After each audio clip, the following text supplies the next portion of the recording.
मनोपुब्बांगमा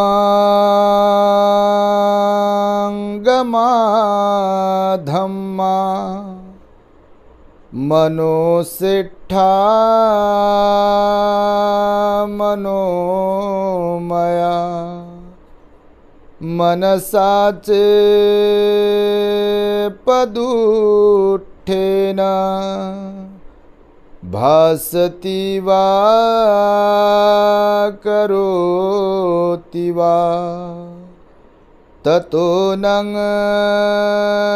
दुःखमनवेति चक्कं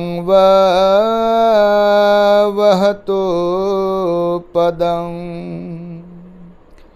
संपूर्ण जगाला ज्यांनी सुख शांती मानवता तथा दुःख मुक्तीचा आर्य संदेश दिला, असे ते दुःख मुक्तीचे मार्गदाता दुःखमुक्त महामानव महान कारुणिक तथागत भगवान सम्यक संबुद्ध तथागतांनी आपल्या शुद्ध प्रज्ञेतून निर्मिलेला सद्धम्म आणि त्याच सद्धम्माचा गेली 2500 वर्षांपासून सातत्याने अहोरात्र प्रचार आणि प्रसार करणारा पूजनीय भिक्खू संघ, ज्यांच्या महान आणि असीम त्याग प्रभावामुळे आपल्याला जो हा अनमोल असा बुद्ध धम्म लाभला आणि ज्यांच्यामुळे आपल्याला हे एवढे मोठे वैभव प्राप्त झाले, असे महान युग प्रवर्तक भारतीय राज्यघटनेचे प्रमुख शिल्पकार परमपूज्य बोधिसत्व डॉक्टर बाबासाहेब आंबेडकर आणि सर्वच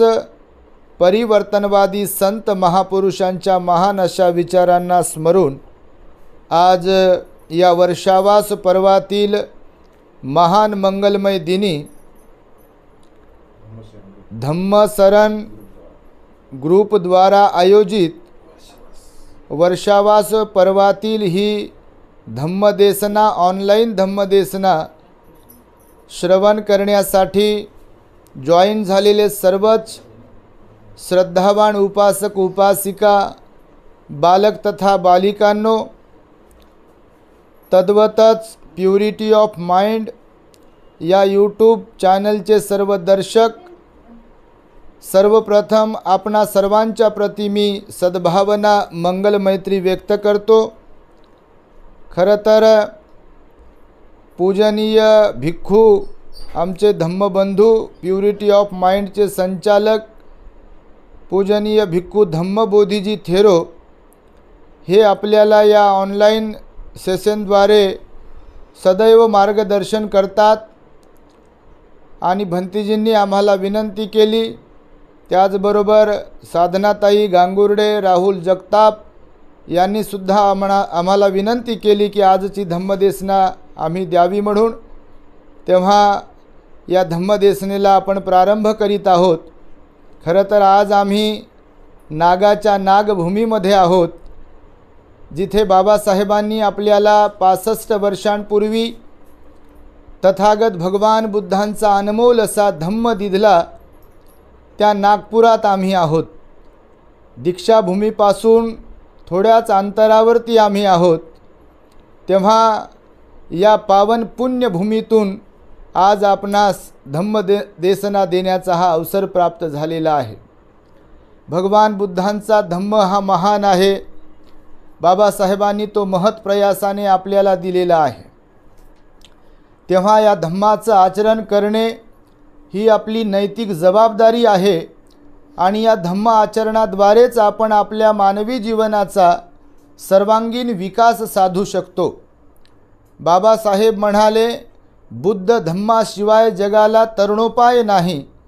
एक वेळ येईल की संपूर्ण जग हे बुद्धाच्या मार्गानुसार चालेल, भगवान बुद्धांनी दिलेल्या धम्माच्या मार्गावर चालेल, असे एका बोधिसत्वाचं वचन आहे।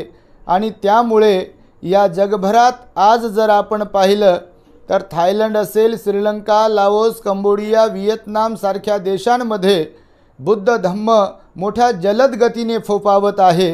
त्याचा प्रचार आणि प्रसार होत आहे। जेवढी माणसं श्रीमंतीनं भौतिक धनाने मोठी होत चाललेली आहेत, तेवढीच माणसं मनाने मात्र संकुचित दृष्टिकोनवाले किंवा छोट्या मनाची बनत आहेत। विकारयुक्त मनाची अवस्था आपल्याला अशांती प्रदान करत असते, आपल्या जीवनामध्ये आपल्याला बेचैन बनवत असते आणि त्याच मनाला, बेचैन मनाला शांत करण्यासाठी, संयमशील बनविण्यासाठी तथागत भगवान बुद्धांनी आपला आचरणिक धम्म सांगितलेला आहे।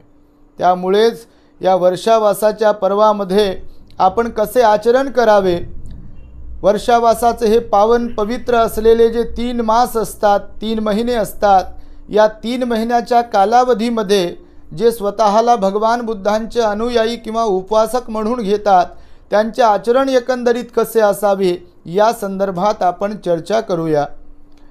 आता मी मघाशी जे म्हणालो आपणास की बाबासाहेबांनी आपल्याला बुद्धाचा धम्म दिलाय, तर बाबासाहेबांचा काय हेतू काय होता? आदर्श बौद्ध समाज निर्मिती करणे हा बाबासाहेबांचा हेतू होता। तर आदर्श बौद्ध बनायचं असेल तर आपल्याला काय करावं लागेल यासाठी आपण धम्मचर्चा करणार आहोत। सर्वप्रथम तर आपण पाहूया, पंचशिलाचं पालन आपल्याकडून दररोज आणि दररोज केल्या गेलं पाहिजे। आठवड्यातून 1 दिवस आपण उपोषण धारण केलं पाहिजे। अष्टशिलाचं आपल्याकडून पालन केलं गेलं पाहिजे। आपण किमान रविवारी बुद्ध विहारामध्ये आपल्या नजीकच्या गेलो पाहिजे, लेण्यांवरती गेलो पाहिजे, आपले जिथे कुठे महाविहार आहेत त्या ठिकाणी गेलो पाहिजे, जिथे भिक्खू संघ वास्तव्य करतो त्या ठिकाणी गेलो पाहिजे, परिवारासह आपण गेलो पाहिजे आणि तिथे जाऊन बुद्ध धम्माचे धडे आपण गिरवले पाहिजे। खरं तर भगवान बुद्ध म्हणतात की आपले हे जीवन जगत असताना 5 पुण्य धर्म भगवान बुद्धांनी सांगितलेले आहेत। ज्यांच्या वाट्याला हे 5 पुण्य धर्म येतात, म्हणजे जो कोणी व्यक्ती 5 पुण्य धर्माप्रमाणे आपलं जीवन व्यतीत करत असतो त्याला त्याच्या आयुष्यामध्ये 4 गोष्टींचा लाभ होत असतो। आयुष्य, वर्ण, सुख आणि बल प्राप्त होत असते। भगवान म्हणाले, मानवी जीवनामध्ये सर्वोत्तम अशी ही देण, सर्वोत्तम असा हा लाभ, सर्वश्रेष्ठ असा हा लाभ आपल्याला तेव्हाच प्राप्त होऊ शकतो जेव्हा आपण पंचपुण्य गुणांनी युक्त असतो। पंचपुण्य धर्म, पंचगुण ते कोणते आहेत ते सांगत असताना भगवंतांनी सांगितलेलं आहे, पंचपुण्य धर्मातला पहिला पुण्य धर्म आहे आपल्यामध्ये त्रिरत्नांच्या प्रती निस्सीम, दृढ, विश्वासू अशी श्रद्धा असायला पाहिजे। आपल्या चित्तामध्ये जर श्रद्धा असेल, खरं तर श्रद्धेचं लक्षण सांगितलं आहे, आपलं मन प्रसन्न राहणे, मनामध्ये महत्त्वाकांक्षा निर्माण होत राहणे, ते श्रद्धेचं लक्षण सांगितलं आहे। आणि त्यामुळे आपल्या चित्तामध्ये भगवंताच्या प्रती, त्यांच्या धम्माच्या आणि संघाच्या प्रती जर श्रद्धा असेल तरच आपण शील पालन करू शकतो, तरच आपण दान पुण्य कर्म करू शकतो आणि तरच आपण मनाला निर्मळ आणि शुद्ध बनविण्यासाठी ध्यान साधना मीन्स मेडिटेशन करू शकतो। भगवंताने दिलेला हा एकदम सर्वोत्तम असा मार्ग आहे। त्यामुळे आपल्या चित्तामध्ये सर्वप्रथम श्रद्धेचं बीज आपण रुजवायला पाहिजे। श्रद्धाय तरती ओघं असं भगवंताने म्हटलेलं आहे। श्रद्धा आपल्या मनामध्ये, चित्तामध्ये जर असेल तर दुःखाचा पूरही पार करून आपण पैलतीरी जाऊ शकतो। आणि धम्माचरण करण्यासाठी, धम्माच्या मार्गावर प्रतिष्ठित होण्यासाठी जर आवश्यक काय असेल मनुष्याकडे तर ती श्रद्धा असते। भगवंताच्या जीवनामध्ये, भगवंताच्या काळामधले उदाहरण आपण पाहिले तर विशाखा असेल, अनाथपिंडक असेल, राजा बिंबिसार असेल, अजातशत्रू असेल किंवा चातुर्वर्णी व्यवस्थेतील तत्कालीन समाज व्यवस्थेतील लोक असतील, स्त्रिया असतील, पुरुष असतील, तरुण तरुणी असतील, ज्या ज्या लोकांची त्रिरत्नांवरती श्रद्धा होती, मग ते राजे लोक असतील, प्रधान असतील, सावकार श्रेष्ठी असतील किंवा गरीब लोक असतील, स्त्रिया असतील, त्या लोकांनी बुद्ध धम्माचं श्रवण केलं आहे, बुद्ध धम्माचं आचरण केलेलं आहे, बुद्ध धम्माच्या मार्गामध्ये स्वतःला प्रतिष्ठित केलेलं आहे। आणि स्वतःला त्या बुद्ध धम्माच्या मार्गामध्ये प्रतिष्ठापित केले असल्या कारणाने त्यांना कधी श्रोतापन्न, कुणाला सक्रतागामी, कुणाला अनागामी, कुणाला अरहत पदाचा लाभ झालेला आहे। आणि त्यामुळे आपण आपल्या जीवनामध्ये श्रद्धेला महत्त्व दिलं पाहिजे। आपण पाहतोय बाबासाहेबांची बुद्ध धम्मावरती कशी निस्सीम श्रद्धा होती। त्यानंतर सम्राट अशोकाचाही आपण विचार केला तर त्या सम्राट अशोकांची सुद्धा बुद्ध धम्म संघावरती श्रद्धा होती। हे लोकसुद्धा उच्च शिक्षित होते, ज्ञानी होते, परंतु त्यांच्या गोष्ट लक्षात आली की बुद्ध धम्मावर संघावर श्रद्धा ठेवल्याशिवाय आपल्या मनामध्ये कोणत्याही प्रकारचा सद्भाव सद्गुण निर्माण होणार नाही। आणि त्यामुळे पहिलं पुण्य धर्म भगवंताने सांगितला की आपल्या चित्तामध्ये श्रद्धा असायला पाहिजे आणि ती श्रद्धा अत्यंत महत्त्वाची आहे आणि ती श्रद्धा आपल्याला प्रसन्न करणारी असली पाहिजे। ती श्रद्धा आपल्या मनामध्ये धम्माचं आचरण करण्यासाठी महत्त्वाकांक्षा निर्माण करणारी असायला पाहिजे। तेव्हा हा पहिला पुण्य धर्म आपण आपल्या मनामध्ये बाळगावा। आपल्या जीवनामध्ये हा पुण्य धर्म आपल्या बाळगून आपण धम्मामध्ये पुढे आणि पुढे जावं। त्यानंतर भगवान बुद्धांनी सांगितलेलं आहे की दान हा दुसरा पुण्य धर्म आहे। दान हा पुण्य धर्मसुद्धा अत्यंत महत्त्वाचा आहे। या दानामुळेच भगवान बुद्ध म्हणाले आपण सुगती प्राप्त करू शकतो। दान हे आपल्या गतीला म्हणजे सुगती बनवू शकते। या वर्तमान जीवनामध्ये देखील दानाचं फळ आपल्याला प्राप्त होत असल्या कारणाने आपण सुखी राहू शकतो। दानं ददंतु श्रद्धाय भगवान बुद्ध म्हणाले दान हे श्रद्धेनं दिल्या गेलं पाहिजे। आपण जे जे म्हणून काही देत असतो ते श्रद्धेनं दिल्या गेलं पाहिजे। आपल्याकडून श्रद्धेनं जे काही दिल्या जाईल त्याचं पुण्य होते असं भगवंताने सांगितलेलं आहे। त्यामुळे दान हा सुद्धा देखील दुसरा पुण्य धर्म भगवंताने सांगितलेला आहे।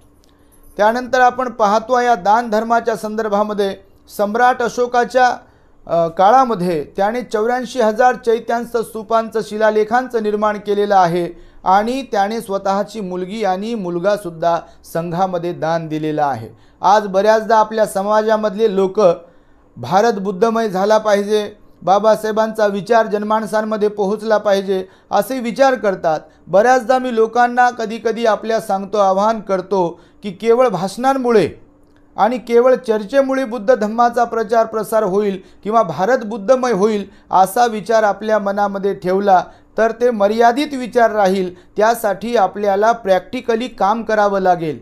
आपल्या मुलांना जसे तुम्ही विचार करता की आमचा मुलगा इंजिनियर झाला पाहिजे, डॉक्टर झाला पाहिजे, स्वतः तुम्ही काहीतरी बनला पाहिजे असं तुम्हाला वाटते, आम्ही घर बनवलं पाहिजे, पत्नी असली पाहिजे, पती असले पाहिजे, मी अमक्या अमक्या पदावरती विराजमान झालो पाहिजे, हे जे आपल्याला व्यक्तिगत भौतिक सुखाच्या संदर्भामध्ये वाटते तर आपण महान पुरुषांचा आपण आदर्श बाळगला पाहिजे। बाबासाहेबांनी आपलं संपूर्ण जीवन समर्पित केलं आहे समाज हिताच्यासाठी। बुद्ध बाबासाहेब म्हणाले जर मला आयुष्य लाभलं तर मी बुद्ध धम्माच्या प्रचारासाठी माझ्या शेवटच्या श्वासापर्यंत प्राणपणाला लावेल आणि माझं आयुष्य कुर्बान करेल। आणि त्यामुळे बाबासाहेबांपासून हा आदर्श घेतला पाहिजे। तेव्हा आपला मुलगा मुलगीसुद्धा दान देण्याचा आपल्याला संकल्प करता आला पाहिजे। आपण जी धन दौलत कमावतो आहे, बऱ्याचदा आपली लोक म्हणतात की बाबासाहेबांमुळे आम्हाला हे प्राप्त झालं आहे।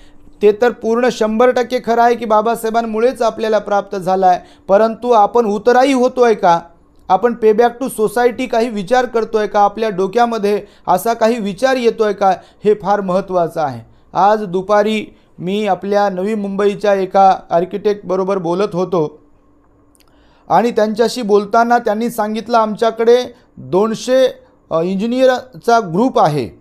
तर मी त्यांना विचारलं की तुम्ही, ते म्हणाले की आम्हाला एक संघटना स्थापन करायची आहे, एक ग्रुप स्थापन करायचा आहे आणि त्या माध्यमातून काम करायचं आहे। ज्या खेड्यापाड्यामध्ये शाळा असतात त्या शाळांमध्ये असलेल्या गरीब विद्यार्थ्यांना काय मदत करता येईल, शाळांना काय मदत करता येईल, अशा प्रकारचं ते सांगत होते। आणि मी त्यांना म्हणालो की हेच तर बाबासाहेबांना अभिप्रेत आहे।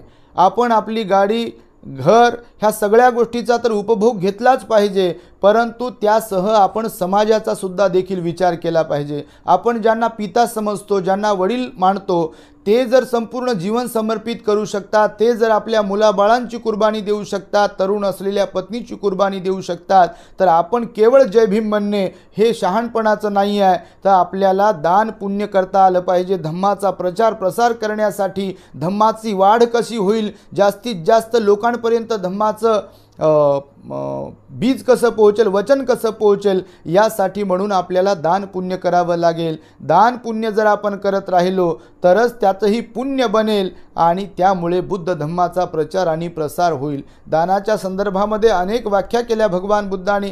खरं तर धम्मदानाला सर्वश्रेष्ठ दान सांगितलं आहे भगवान बुद्धांनी. सब्ब दानंग धम्मदानंग जिनाती म्हणाले भगवान बुद्ध. धम्म प्रचारकांकडून जे काही धम्म सांगितले जाते ते सर्वोत्तम दान आहे. परंतु त्याच्या व्यतिरिक्त सुद्धा उपासकांकडून सुद्धा भोजन दान दिले जाते, काशाय वस्त्र चिवराचं दान दिले जाते. हे दान सुद्धा महाफलदायी आहे. भिक्खू संघाला केलं जाणारं दान हे महाफलदायी दान आहे आणि त्यामुळे या ना त्या माध्यमातून आपण दान पुण्य करत राहिलो पाहिजे.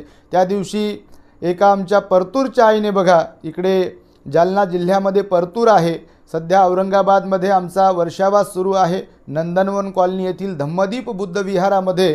तेव्हा एक दिवस प्रवचनामध्ये आम्ही बोलताना म्हणालो की ज्या लोकांची मुलं किंवा भाऊ किंवा कोणी घरचं कुटुंबातील व्यक्ती भिक्खू नाही आहे, त्या प्रत्येक कुटुंबाने, त्या प्रत्येक व्यक्तीने, तो पुरुष असेल स्त्री असेल, त्यांनी आपल्या मनामध्ये असा विचार करून आपलं जीवन व्यतीत करत राहावं सम्यक आजीविका करत असताना की कुणीतरी आपल्या भिक्खू संघामध्ये आपला पुत्र दान दिलेला आहे, जो की बाबासाहेबांच्या मिशनला पुढे घेऊन जातो आहे, जो की बुद्ध धम्माचा प्रचार आणि प्रसार करून एक आदर्श व्यक्तिमत्व समाजासमोर ठेवत आहे. त्या लोकांची आपल्याला जेवण करताना आठवण झाली पाहिजे. अर्थात भिक्खू संघाची आपण जेव्हा जेव्हा भोजन घेतो आहे तेव्हा भिक्खू संघाची आपल्याला आठवण झाली पाहिजे की मी तर भोजन करतो आहे, माझ्या बुद्धपुत्राला सुद्धा मी भोजन दान देत राहिलो पाहिजे. जेव्हा जेव्हा कपडे घेण्यासाठी दुकानामध्ये जातो, भरझरीचे कपडे घेतो, तेव्हा तेव्हा देखील आपल्या मनामध्ये हा विचार शिवला पाहिजे. आपल्या मनामध्ये हा विचार आला पाहिजे की गड्या, मी माझ्या मुलांसाठी आणि स्वतःच्या कुटुंबासाठी एवढ्या भरझरीचे कपडे घेतो आहे, माझा भिक्खू संघ देखील माझ्या बुद्ध धम्माचं काम करतो आहे, तर त्यांना सुद्धा देखील मी 6 महिन्यातून वर्षभरातून एकदा तरी काशाय वस्त्र चिवर दान दिलं पाहिजे.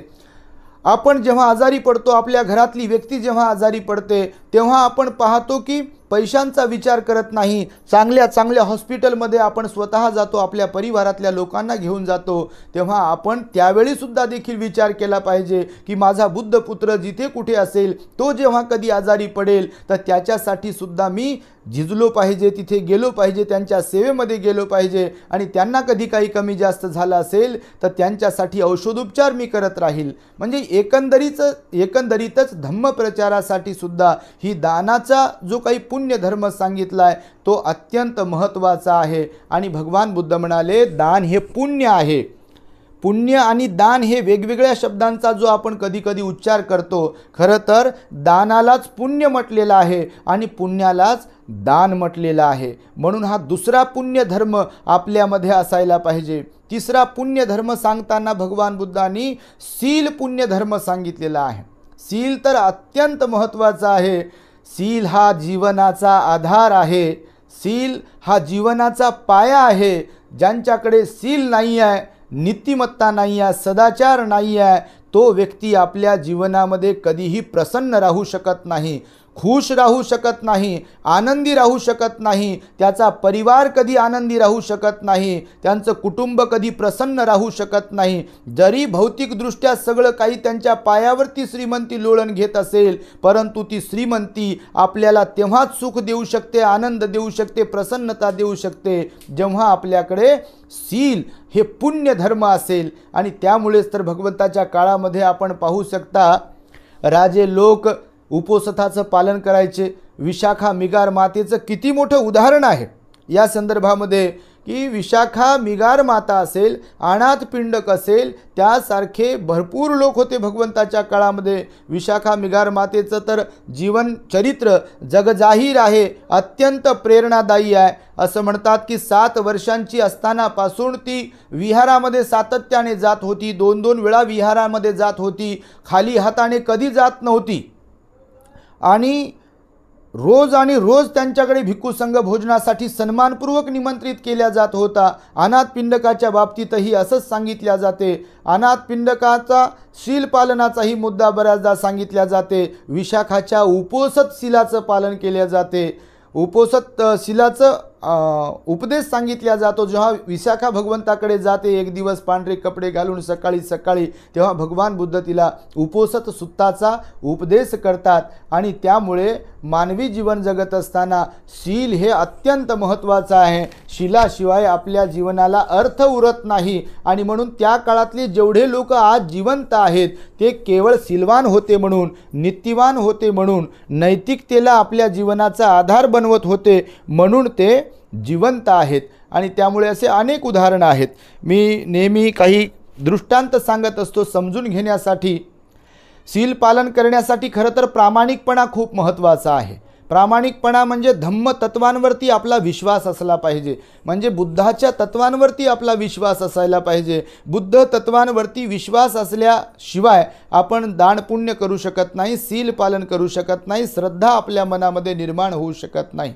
एक छोटासा दृष्टांत मी आपणास सांगेल या प्रसंगी. एकदा एका राजाने आपलं स्वयंवर रचलं होतं, म्हणजे एका राजाला विवाह करायचा होता. तेव्हा त्याने आपल्या नगरातल्या सगळ्या सुंदर युवतींना आपल्या राजदरबारामध्ये हजर करण्याचं, उपस्थित राहण्याचं फरमान सोडलं. नोकरांना त्याच्या सांगितलं त्यांनी की सगळ्या युवतींना या वेळेला राजाच्या समोर हजर करा. मला त्या सगळ्या युवतींमधून एक युवती निवडायची आहे की जी माझी पूर्ण पत्नी म्हणून, पट्टराणी म्हणून राहील.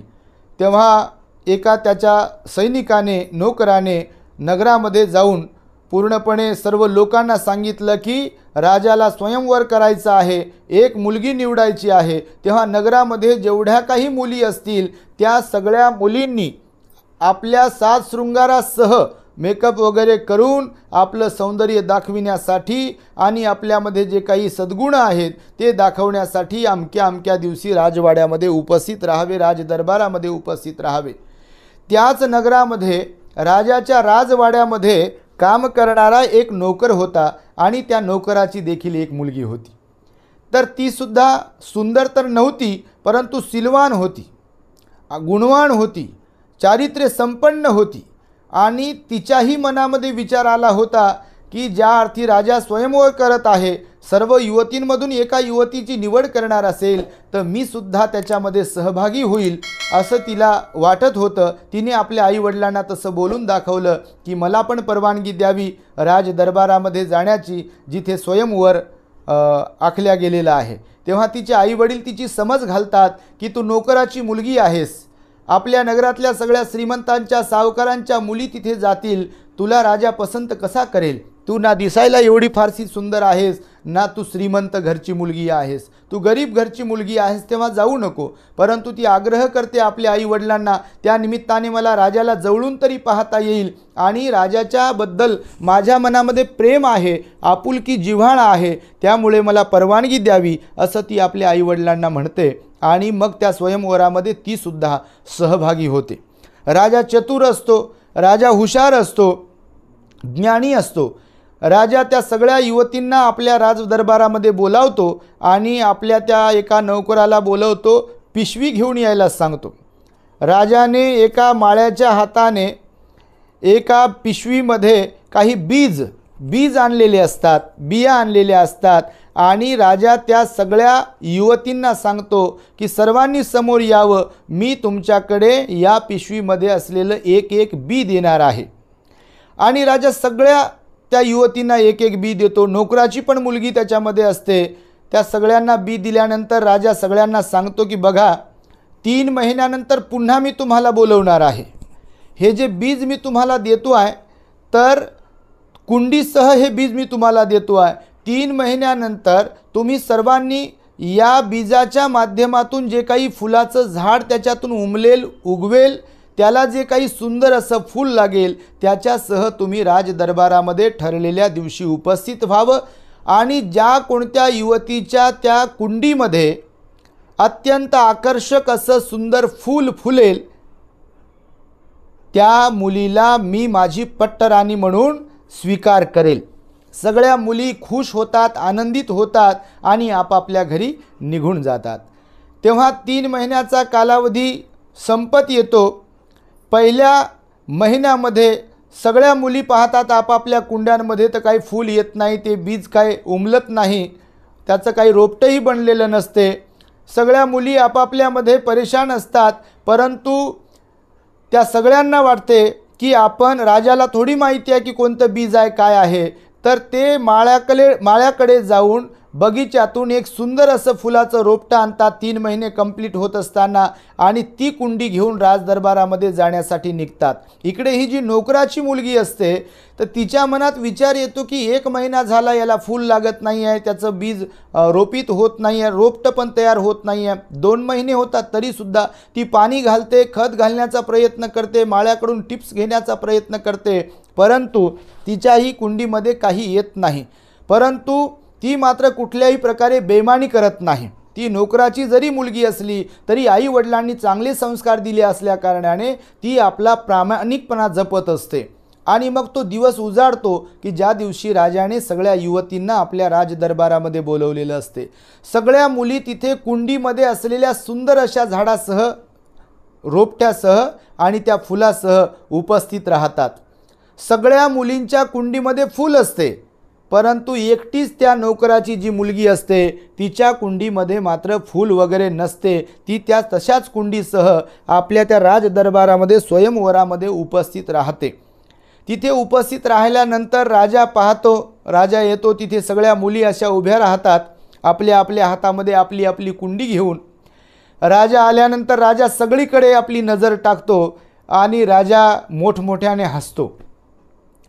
राजाच्या हसण्याचं कारण लवकर कुणाला समजत नाही आणि मग सगळ्या मुलींच्या समोर राजा असा फिरतो, कारण एक मुलगी सिलेक्ट करायची असते राजाला आपली राणी बनवण्यासाठी, पट्टराणी बनविण्यासाठी.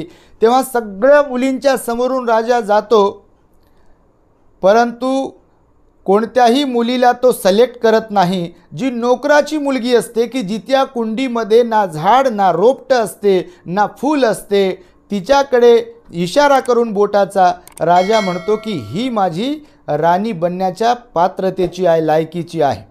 सगळ्या युवती थक्क होतात, आपसापसामध्ये चर्चा करतात, वाद करतात, राजाला बोलण्याचा प्रयत्न करतात की आमच्यामध्ये असं काय कमी आहे आणि या मुलीमध्ये असं काय आहे की जे तुम्ही हिला सिलेक्ट केलेलं आहे. हिच्या तर कुंडीमध्ये झाडंही नाही आहे, रोपटंही नाही आहे आणि फुलंही नाही आहे. उलट पक्षी आमच्या कुंडीमध्ये बघा किती सुंदर असं गुलाबाचं फूल आलं आहे, कोणी जास्वंदाचं फूल दाखवते, कोणी मोगऱ्याचं फूल दाखवते, कोणी जुईचं जाईचं फूल दाखवते. आणि राजाला म्हणते की महाराज हा अन्याय आहे. तुम्ही म्हणाला होता 3 महिन्यांपूर्वी की ज्या कोणत्या मुलीच्या कुंडीमध्ये सुंदर असं फूल असेल मी तिची निवड करणार आहे, परंतु आता तर तुम्ही आमच्यावरती अन्याय करताय. ज्या मुलीच्या कुंडीमध्ये रोपटं नाही आहे, झाड नाही आहे आणि फूलही नाही आहे, तिला तुम्ही आपली राणी बनवण्यासाठी सिलेक्ट करताय आणि आम्हाला तुम्ही नकारताय, हे काही योग्य नाही. राजा पुन्हा हसतो आणि त्या सगळ्या युवतींना, सगळ्या दरबाराला सांगतो की बघा, तुम्ही जे कुंडीमध्ये फूल आणलं आहे, झाड आणलेलं आहे, त्याच्याबद्दलची तुम्हाला हकीकत मी सांगेल. राजा म्हणाला की ज्या पिशवीतून तुम्हाला मी बिया काढून दिल्या, बीज काढून दिलं, ते बीज मी माळ्याकडून परीक्षण करून आणलं होतं की त्याच्यापासून ना रोपटं तयार होते, ना झाड तयार होते, ना त्याला फूल लागेल. आणि म्हणून तुमच्या सगळ्यांच्या कुंडीमध्ये झाड आहे, रोपटं आहे, फूल आहे, खुललेलं आहे, सुंदर आहे, परंतु ही एकच मुलगी आहे की हिच्या कुंडीमध्ये ना झाड ना रोपटं ना फूल आहे. मी हिला यामुळे सिलेक्ट करतो आहे की हिच्यामध्ये प्रामाणिकपणा आहे आणि तुम्ही सगळ्यांनी बेईमानी केलेली आहे. तुम्ही इतर ठिकाणावरून कुठून तरी ते रोपटं आणलं असावं, ते झाड आणलं असावं फुलाचं, परंतु हिने मात्र कुठल्याही प्रकारे बेईमानी केली नाही. प्रामाणिकपणे राहून जशास तशी कुंडी ही इथे दरबारामध्ये घेऊन आली आहे, म्हणून हिचीच पात्रता आहे हिच्यात प्रामाणिकपणा असल्या कारणाने. आणि राजा त्या नोकराच्या मुलगीला आपली पट्टराणी म्हणून सिलेक्ट करतो आणि तिच्याशी विवाह करतो. मी ही कथा यासाठी, हा दृष्टांत यासाठी म्हणून सांगतो आहे की आपण आपल्या जीवनामध्ये प्रामाणिक राहून बुद्ध धम्म संघावर श्रद्धा ठेवली पाहिजे, दान पुण्य करत राहिलं पाहिजे आणि सील पालन करत राहिलं पाहिजे. भगवान बुद्धाच्या धम्माला प्रामाणिकपणे जर आपण पालन केलं, त्याला जीवनामध्ये जर उतरवलं, प्रामाणिकपणे जर ध्यान केलं, आपल्या श्वासाला पाहत राहिलो, तरच आपल्या जीवनामध्ये आपली प्रगती होऊ शकते. चौथा पुण्यधर्म सांगताना भगवान बुद्ध म्हणाले की समाधी मार्ग. समाधीचं जे पुण्यधर्म सांगितला, मानवी मनाला प्रसन्न करण्यासाठी, एकाग्र करण्यासाठी आणि मानवी मनाला परिशुद्ध करण्यासाठी या जगामध्ये जर कोणती दवाई असेल तर ती एकमेव आणि एकमेव भगवान बुद्धांनी सांगितलेली समाधी मार्ग मीन्स मेडिटेशन, ज्याला आपण साधना म्हणतो, समाधी मार्ग म्हणतो, ध्यान म्हणतो, तो एकमेव मार्ग आहे जो की मनाला आपल्या शांत करू शकतो, संयमशील बनवू शकतो, मनाला निर्मळ आणि परिशुद्ध बनवू शकतो. आणि त्याही पुढे ध्यानामध्ये आपण जर पुढे पुढे गेलो तर आपण विकारमुक्त बनू शकतो, तृष्णा मुक्त बनू शकतो, आपण श्रोतापन्न बनू शकतो, सक्रतागामी, अनागामी आणि अर्हत बनू शकतो.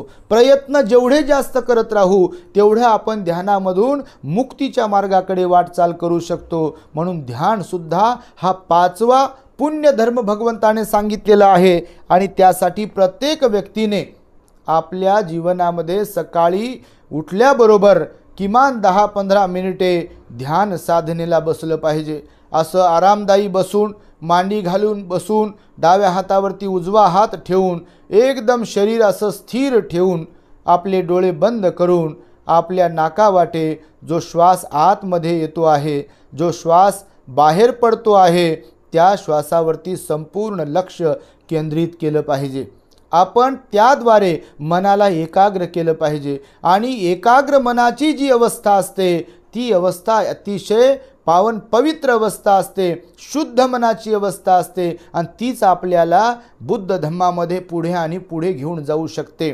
भगवंतानं तर त्या ध्यान साधनेच्या माध्यमातूनच ध्यान साधना करणाऱ्या व्यक्तीने मंगलमैत्री, जेव्हा ध्यान साधना करणारी व्यक्ती मंगलमैत्री करू शकते तर त्या व्यक्तीची मंगलमैत्री सद्भावना जी असते ती मोठी पॉवरफुल असते, शक्तीवाली असते ती. कारण एकाग्र चित्तातूनच मंगलमैत्री आपण करू शकतो. आपल्या मनामध्ये जर राग असेल, द्वेष असेल, लोभ असेल, मोह असेल तर आपण समाधीचा अभ्यास करू शकत नाही. आणि जर समाधीचा अभ्यास केला नाही तर हे तीनही दुर्गुण विकार आपण नष्ट करू शकत नाही, कमी करू शकत नाही. आणि म्हणून आपण मंगलमैत्रीसुद्धा देखील करू शकत नाही. तर मनाच्या एकाग्रतेसाठी, मनाला निर्मळ बनविण्यासाठी आपण सतत आणि सतत, आज घडीला आपण पाहतोय लोकांमध्ये प्रत्येक व्यक्ती बेचैन आहे, टेन्शन आहे, डायबिटीस सारखे आजार आलेले आहेत, बीपी सारखा आजार आलेला आहे, वेगवेगळ्या प्रकारचे आजार आहेत.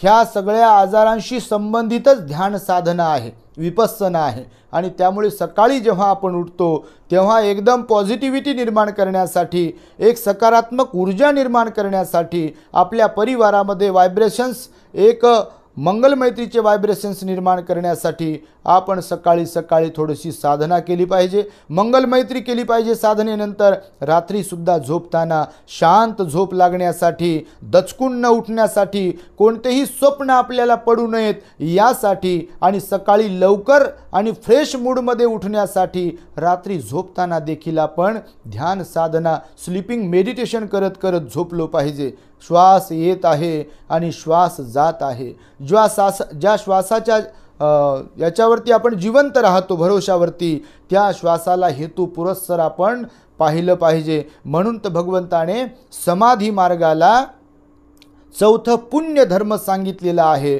आणि 5वा पुण्यधर्म सांगताना भगवान बुद्ध म्हणाले, मैत्री हे 5वं पुण्यधर्म आहे. एकमेकांच्या प्रती मैत्री म्हणजे अंतर्मनातून मैत्री एकमेकांच्या प्रती असणे अत्यंत आवश्यक आहे. भगवान बुद्ध म्हणाले, सर्व प्राण्यांना आपापला जीव प्रिय असतो. आणि त्यामुळे आपण आपल्या जीवाचा जसा विचार करतो, आपण आपल्या आनंदाचा जसा विचार करतो, आपण आपल्या सुखाची जशी कामना करतो, तसेच सर्व प्राणी स्वतःच्या सुखाची कामना करणारे आहेत, स्वतःच्या निर्मळ जीवनाची कामना करणारे आहेत, स्वतःच्या आयुष्याची कामना करणारे आहेत, स्वतःच्या निरोगी आयुष्याची कामना करणारे आहेत. म्हणून ज्या अर्थी आपल्याला ज्या काही अपेक्षा असतात तशाच अपेक्षा या जगातील सगळ्या सत्वांना असतात. आणि त्यामुळे आपण कधीही कुणाचंही मन न दुखवता, कधीही कुणाला त्रास न देता, कधी कुणाच्या प्रती सूडबुद्धीची भावना मनामध्ये न बाळगता, कधीही कुणालाही परेशान न करता एकदम शांत आणि जिव्हाळ्याचा भाव, आपुलकीचा भाव सर्वांच्या प्रती आपल्या हृदयामध्ये असला पाहिजे. सर्वांचं मंगल हो, सर्वांचं कल्याण हो हाच भाव अविरतपणे आपल्या मनात असायला पाहिजे. सर्व प्राणी दुःखातून, रोगातून, संकटातून, त्रासातून, भयातून मुक्त हो हा भाव आपल्या मनामध्ये कायम असला पाहिजे. यालाच तर भगवंताने मंगल मैत्रीचा भाव म्हटलेला आहे. आपण जसं आपल्याला दुःख नको आहे, आपल्याला परेशानी नको आहे, आपल्याला संकट नको आहे, आपल्याला त्रास नको आहे, तसंच या जगातील सर्व सत्वांना हे दुःख, हा रोग, हे संकट नको आहे. त्यामुळे भगवान म्हणाले की ज्याप्रमाणे आपण इतरांच्या प्रती सद्भावना मंगलमैत्री करू, तेव्हा या जगभरातील जे कोणी लोक सद्भावना मंगलमैत्री करत असतील त्यांची मंगलमैत्री आपल्यापर्यंत पोहोचू शकते. जसं आज नेटवर्क आहे, कुठल्याही सिम कार्डचं नेटवर्क असते आणि ते जसं बरोबर मोबाईल बरोबर कनेक्ट होते, तसाच मंगलमैत्रीचा प्रवाह असतो आणि मंगलमैत्रीचे व्हायब्रेशन्स असतात. ते सर्वांच्यापर्यंत, आपण जेव्हा आपल्यापर्यंत आपल्या मनामध्ये जर मंगलमैत्रीचा भाव असेल तर ते पोहोचू शकतात. आणि त्यामुळे हे 5 पुण्यधर्म आपण आपल्या मनामध्ये बाळगले पाहिजे. या प्रकारे त्यांची वाढ केली पाहिजे, उत्तरोत्तर त्याच्यामध्ये वाढ केली पाहिजे आणि याच्यासाठी सतर्क राहिलं पाहिजे. वर्षावासाचा हा जो काही कालावधी आहे त्यासाठी अत्यंत महत्त्वाचा आहे. जगभरातले सर्वच भिक्खू एकदम अधिष्ठान करून, सम्यक अधिष्ठान करून या वर्षावासाच्या पर्वामध्ये कोणी ध्यान करते, कोणी धम्मदेसना देते, लोकांना धम्माचं दान देते. विविध प्रकारचे आपापले अधिष्ठान असतात भिक्खूंचे, आपल्या मनाला निर्मळ आणि एकदम शुद्ध बनविण्यासाठीचे. आणि त्यामुळे आपण सुद्धा तशा प्रकारचे अधिष्ठान करावे.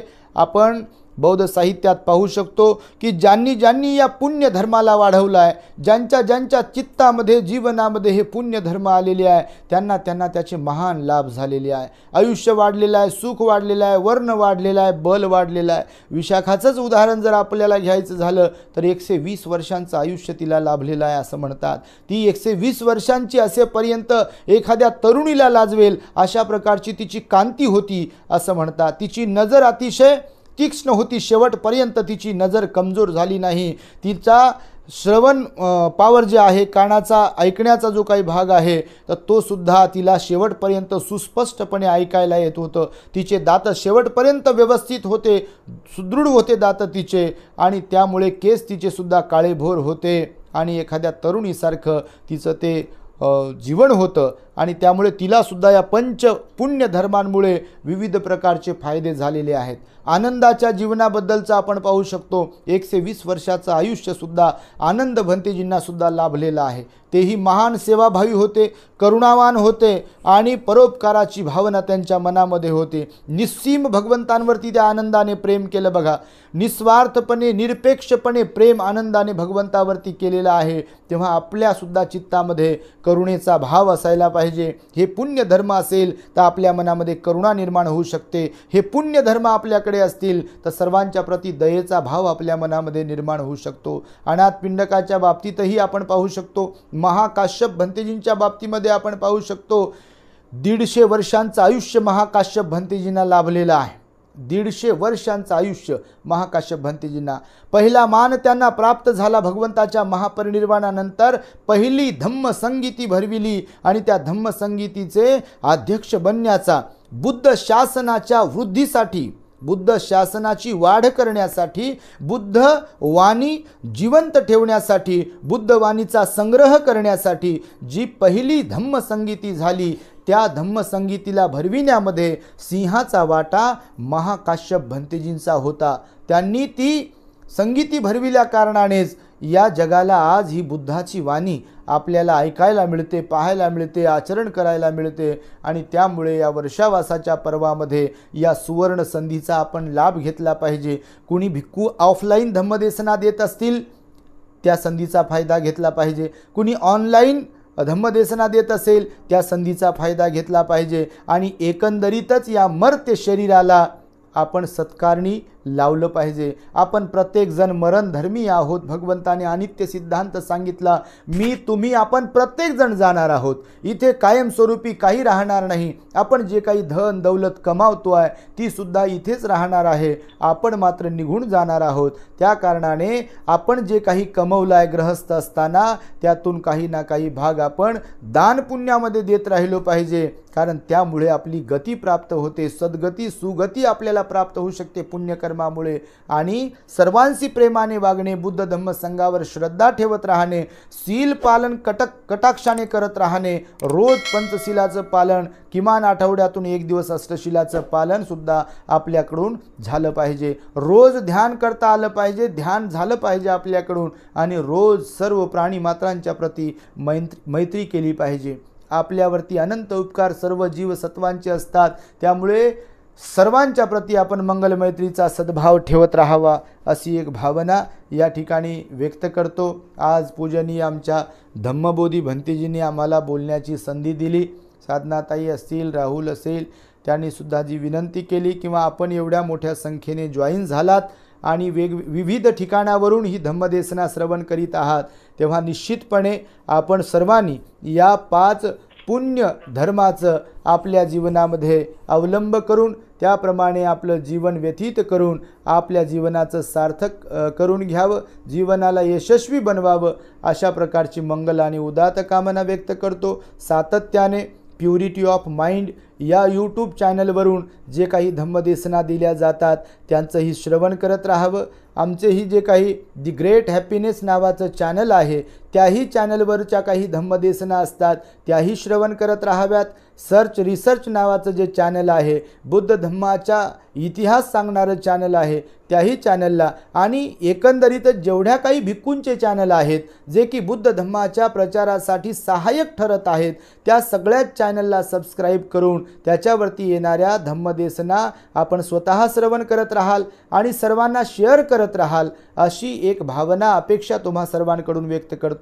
आणि धम्म आचरणाच्या प्रभावाने, तुम्ही करत असलेल्या शील पालनाच्या प्रभावाने, दान पुण्याच्या प्रभावाने, समाधी मार्गाच्या प्रभावाने, मंगल मैत्रीच्या प्रभावाने जे जे म्हणून काही पुण्यकर्म कुशल कर्म घडत राहते त्या संपूर्ण कुशल कर्माच्या पुण्यकर्माच्या प्रभावाने तुम्हा सर्वांच्या जीवनामध्ये सुख शांती समाधान आयुष्य आरोग्याने तुम्हा बल प्राप्त होत राहो अशा प्रकारची मंगल आणि उदात्त कामना व्यक्त करून मी माझ्या शब्दांना इथे पूर्ण विराम देत आहे। आशीर्वाद गाथा मंगल मैत्री तुम्हा सर्वांच्या प्रति व्यक्त करीत आहे। भवतु सब मंगलं रक्षन्तु सब देवता सब बुद्धानुभावेन सदा सुखी भवन्तु ते। भवतु सब मंगलं रक्षन्तु सब देवता सब धम्मानुभावेन सदा सुखी भवन्तु ते।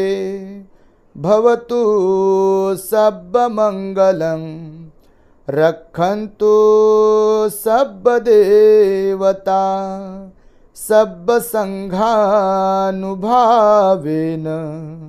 सदा सुखी भवन्तु ते।